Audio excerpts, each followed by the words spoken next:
Alright guys, so today I'm going to be sharing with you how I shot this commercial you just saw for a food vendor.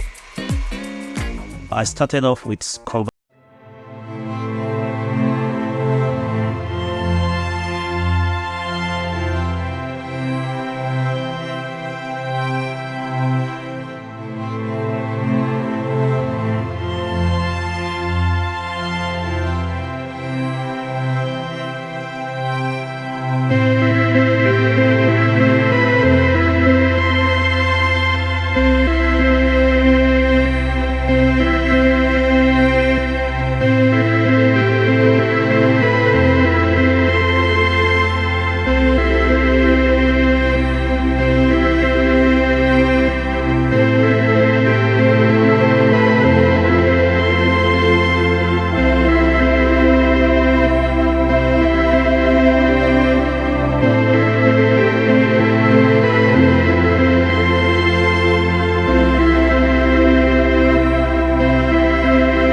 so help this video to 1k likes, and I will drop a second video on how I edited this masterpiece of a commercial.